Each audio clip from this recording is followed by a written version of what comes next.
Good stuff. So like rest in power, rest in peace, rest in love. Yeah, I can get you like maybe George Floyd. And we could start doing some like side stuff. And then she was like, "Do you know?"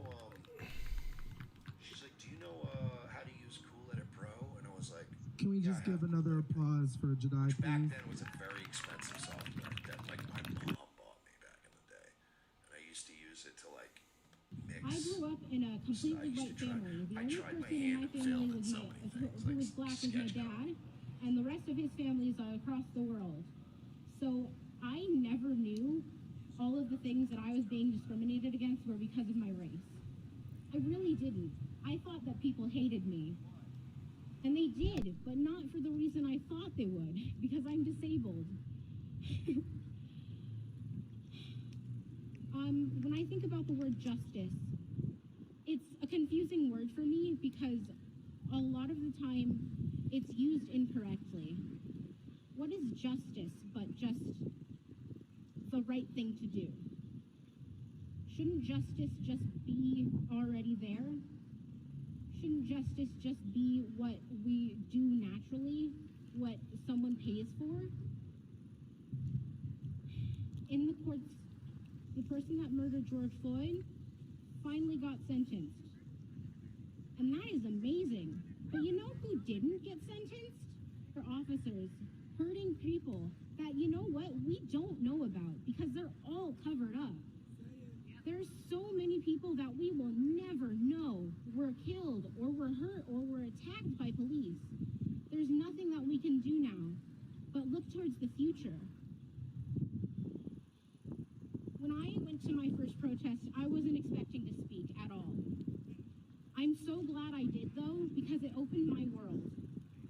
I never thought that someone could relate to the things that I had been relating to because I grew up around the people that I did, who couldn't experience the same things that I did. I have an amazing group of friends, but they're all white. They're amazing. They're amazing friends and they support me every day, but they can't sympathize with this because they've never experienced this racial discrimination. I finally found my people, and it was at a protest for Black Lives Matter. And it was amazing. I met Princess and I met Tiliana and I met all of these people. I'm sorry. I did. I'm sorry. You got this, baby. We love you. I gotta say, I'm improvising so hard right now. That guy stole my speech. I want to say that guy stole my entire speech. I had that whole thing. Oh, God. Oh, God. We love you. When I went up to speak that first time, it was because someone else had spoken and said they had never gotten their hair. Or I had spoken and said that I had never gotten my hair done. And I cried when the people that offered me to get my hair done did what they did.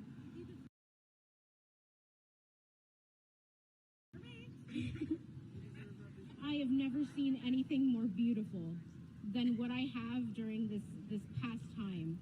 The world snapped when George Floyd was murdered.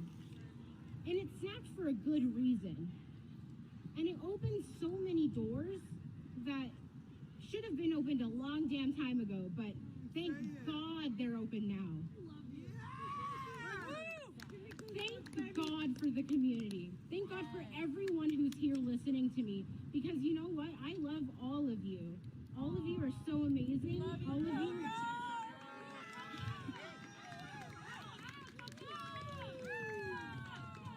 All of you make me proud to be Black. All of you make me, I can say it. I can say it and not hesitate. I have experienced so much racial discrimination that I could not say the words, I am proud to be Black.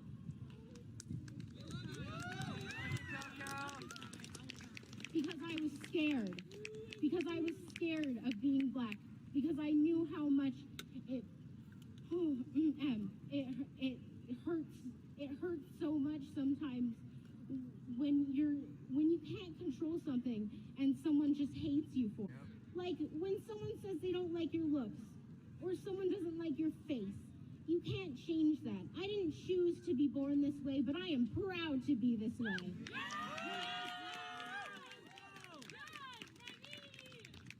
What I want to change, I just want us to keep going. I want us to keep rioting, to keep fighting, and I don't want to stop until we don't have to say another name. There we go. I don't want to say another name. I don't want that list to continue, and I will not stop marching until there is not another name on that damn list. Thank you so much for letting me speak today.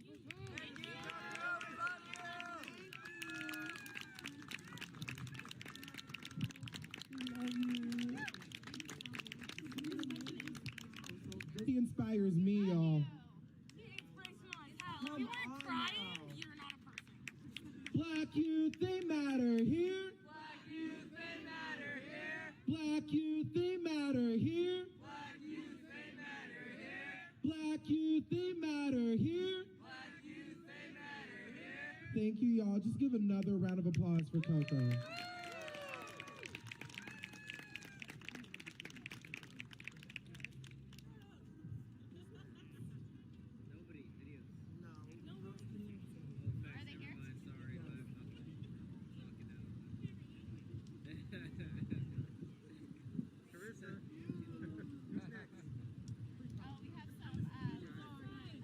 We have some special guests. Speak your truth, man.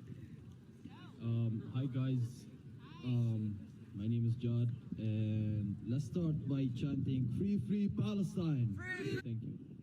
So, I came here, and I will keep coming here, guys, because I know you guys have the same feelings that we really deep down we feel as Arabs and as Middle Easterns. You know, everything she said was very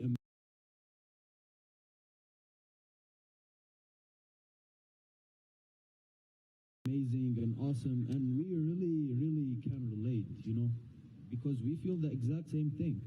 I mean, at the end of the day, the same thing that happened to George Floyd, Palestine, you know, in the Israeli-Palestinian conflict. It's not really a conflict, it's an occupation, it's an invasion of a country. You know, yesterday I was having a conversation with someone who's pro-Israel, and they were saying some dumb arguments about, well, I mean, you shouldn't hate all Jews because of that. And that's true, you know?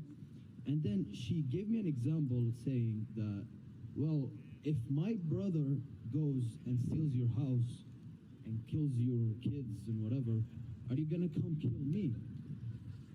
I was like, no, that's very wrong. And I agree with you, that's very wrong to do that. But ultimately, whose fault it is? It is your brother's fault. And I was saying that, you know, the only solution to this is if your brother and we get justice. If your brother gets prosecuted, then we really are going to have peace, you know? Because our, you know, nature as humans is that if we don't get justice, we won't make peace. We need justice in order for us to get peace. And people in Palestine, they're really not getting their justice. So how are we going to expect peace to be there? Israelis themselves, they know deep inside that they have no right to be there, that they have, you know, they shouldn't be there, you know? And the reason I came up to you guys, I said that before, and I will say that forever, because I want this to stick in every mind that is, you know, working, you know? Injustice anywhere is a threat to justice everywhere. That is why you guys need to care, because you are facing injustice everywhere you are because of the injustice going there. Everything affects, you know, as human, we need justice. So I invite you guys to come tomorrow at 4 p.m. At City Hall to join us to free Palestine. Free, free Palestine! Thank you.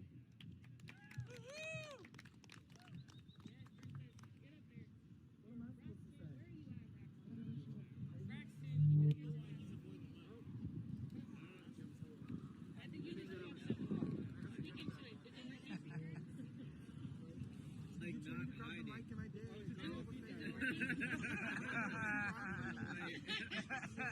everybody. I just said, is it working? No. You must have. Oh, my phone died. I'm so sad because that means that live is on. The video went down too. Where's my headset? Yeah, it's gone.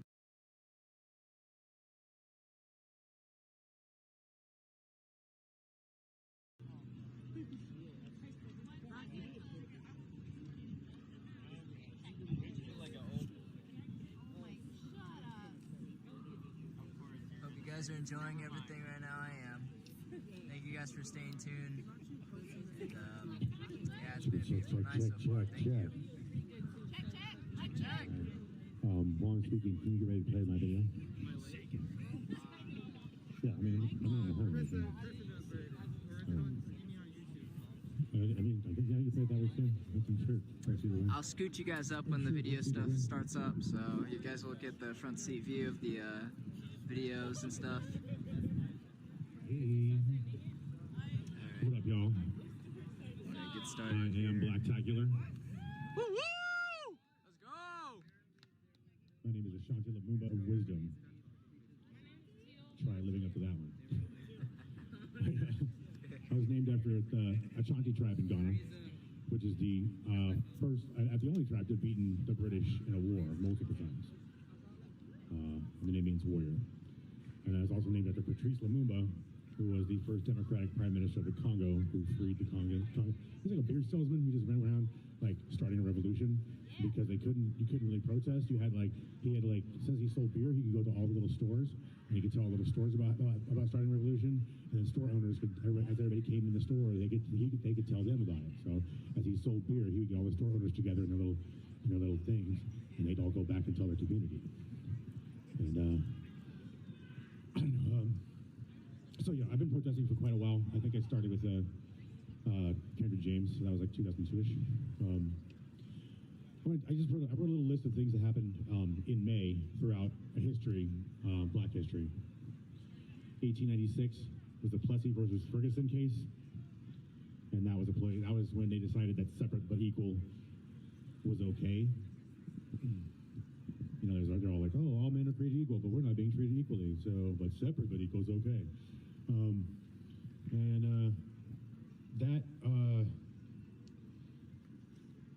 That resulted in us being separated even further from white people, and that kind of separation led us to have our own towns and our own cities and our own sections and neighborhoods, and led to redlinings. We couldn't get property in other people's in the same neighborhoods, and they wouldn't give us loans, so we couldn't own anything.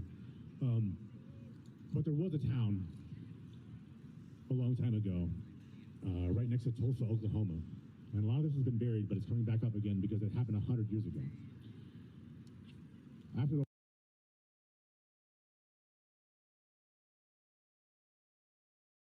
whole separate but equal thing went down, there's a town called Greenwood. It was just outside Tulsa, Oklahoma.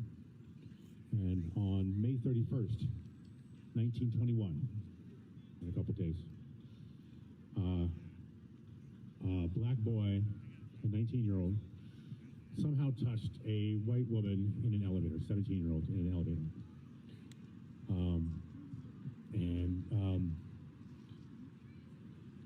There's different reports on what actually happened in elevators. Some people say he stepped on her foot. Some people say the elevator jerked and he touched her arm. But whatever it was, she left the elevator screaming.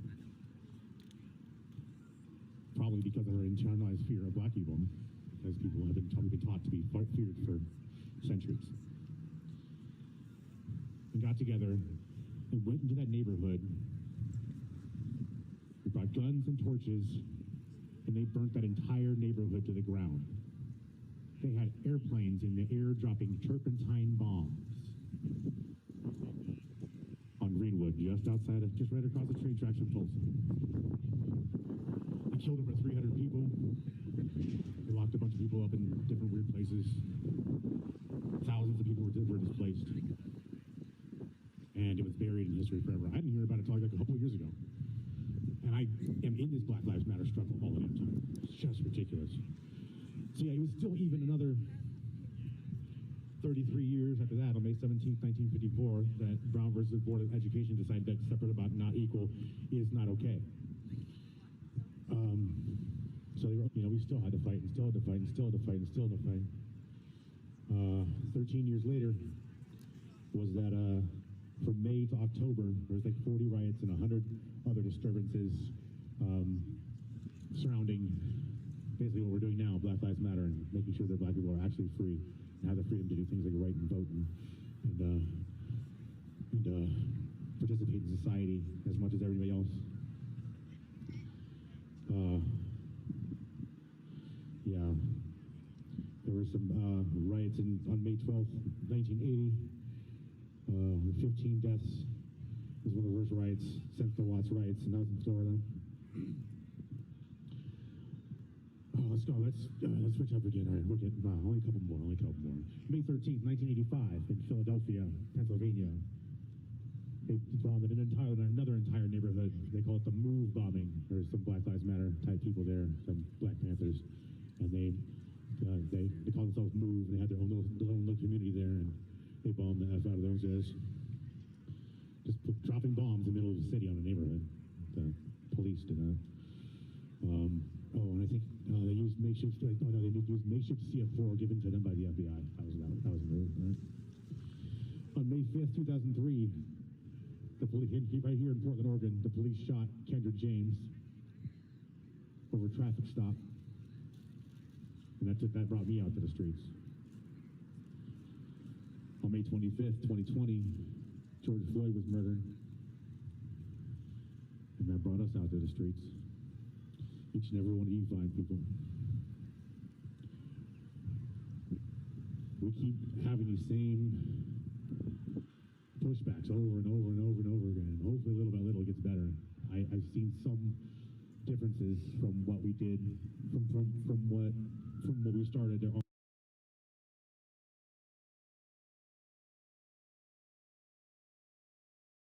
a couple things we have accomplished.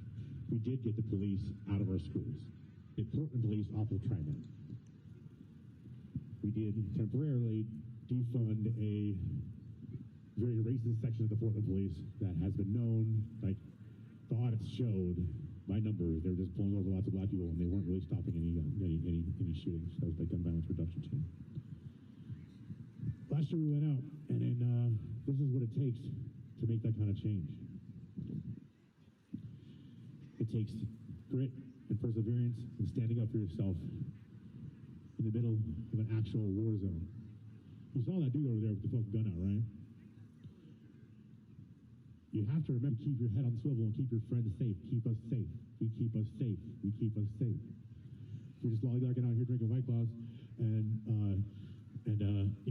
hanging out with your friends and just socializing and not paying attention to what's going on around you in every single block as you go around it, and what's happening in the back line, what's happening in the front line. If we're not paying attention, we're not safe. My homegirl Summer, she got killed in Seattle. My homegirl Des got severely injured. Yeah, Diaz, our homie Diaz. Sorry, I met them as a woman, but they have since decided that they have some other things going on. So anyway, I'll show you guys this video. This is a video I put together of what happened basically this exact time last year.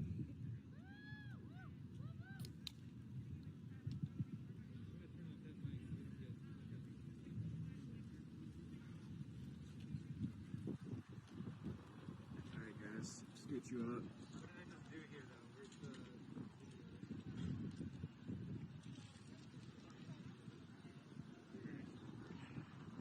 Shit, how about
my number, they were just pulling over lots of black people, and they weren't really stopping any shootings. That was the gun violence reduction team. Last year we went out, and then this is what it takes to make that kind of change. It takes grit and perseverance and standing up for yourself in the middle of an actual war zone. You saw that dude over there with the fucking gun out, right? You have to remember that every single time you're at a protest, you need to keep your head on swivel and keep your friends safe. Keep us safe. We keep us safe. We keep us safe. So you're just lollygagging out here drinking White Claws and you know, hanging out with your friends and just socializing and not paying attention to what's going on around you in every single block as you go around it. What's happening in the back line, what's happening in the front line. We're not paying attention. We're not safe. My homegirl Summer, she got killed in Seattle. My homegirl Des got severely injured. Yeah, Diaz, our homie Diaz. Sorry, I met them as a woman, but they've since decided they have some other things going on.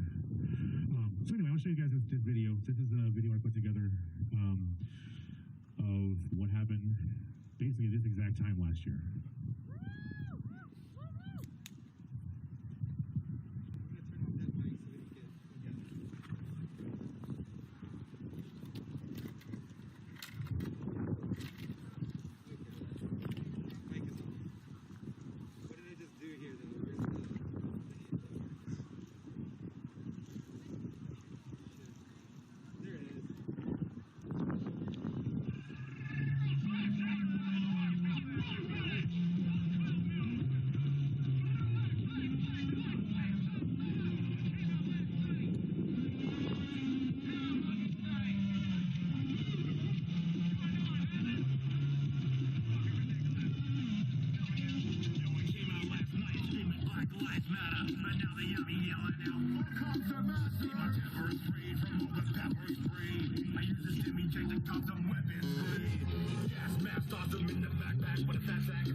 That's the second request. Should we just do it again?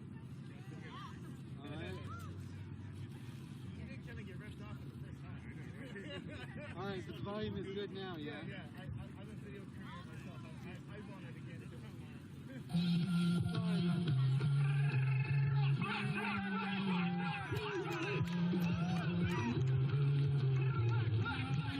Encore.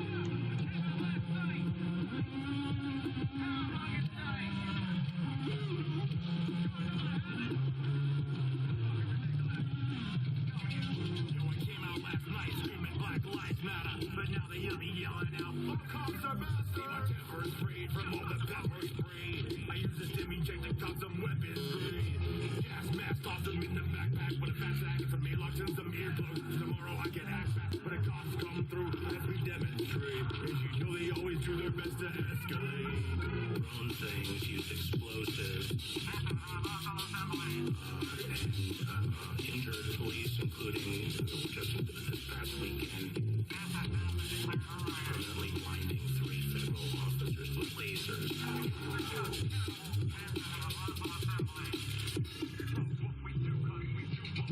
Stand the nerve to clear this march in an authorized assembly. Within an abuse of authority for the last 4 centuries. Use a rubber bullet, flashbang, shield, baton. This cop and I are dressed like he's out here to defuse a bomb. Against the girls and umbrellas, trying to tell you to have some empathy. As they ramp up the intensity, and desperately, ruthlessly, going an arresting spree. Well, eventually, you'll be right back here tomorrow screaming, "I can't breathe." You're projecting fear and violence nationwide in pursuit of obvious political objectives. Shame on you. Please release your minds from the confines of the times we're living in. Don't be giving in to the merry-go-round of clowns that sound so vivid when they're home via television speakers, because you know today the media ain't nothing but a freak show. They're a three-ring circus whose purpose is knee-jerkers and the hurt and the feeling so worthless. So we're just gonna fear the clouds, your fears and your doubts. But fear to me now is that a fear and a couch is not the only way to live, but the best way to die slowly. If we could only get the fuck about it, cheers and say what we feel out loud. Here's our voices and our spirits to energize the crowd. I'm always smiling, or screaming as loud as can be. In a tempter of my y'all, we are not all free. Now if you're hearing me, now if you're feeling me, I want you yelling from your belly, baby, I can't breathe. I can't breathe. I can't breathe. I can't breathe. Yelling from your belly, baby, I can't breathe.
Yeah, I did screw up like the first 10 seconds again.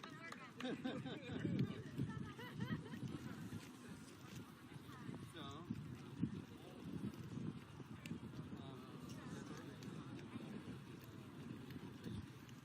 the sound is Got some more videos we all going along. Crowds turning violent at the federal court.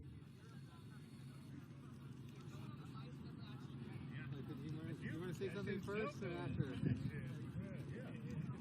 John, do you want to talk before? I'll say something super quick. Not long-winded. Yeah. You guys like switch the mic and all that. I just gotta turn it on, but let's find it first.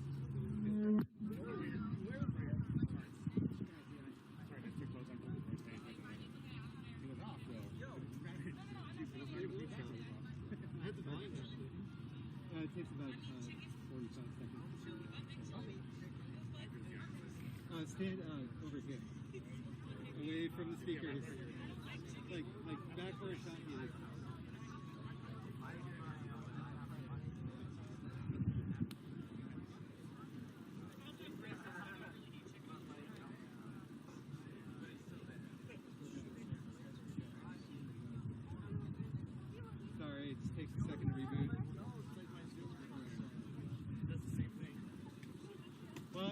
Luckily, it's Check. like All right. Hey, everybody. Thanks for sticking around. Those of you who are, I can't even see out because the light's on me. I'm on the, yeah. Get in here. Yeah, we got. This video is only 2.5 minutes. It's a trailer for a feature-length film that I directed. The way it happened was really organic, and basically I went down to the protest the very first day, and I saw people already there, like making food. There were some medics, and it seemed like everybody had their role. And I asked myself, what is my role? Is it to make ramen noodles for everybody? I actually briefly thought about that. And then I realized, wait, no, I'm a documentary filmmaker. That's my role. So I just started hitting it hard. It was the pandemic. I was, collecting unemployment in theory. I hadn't had any checks actually sent to me.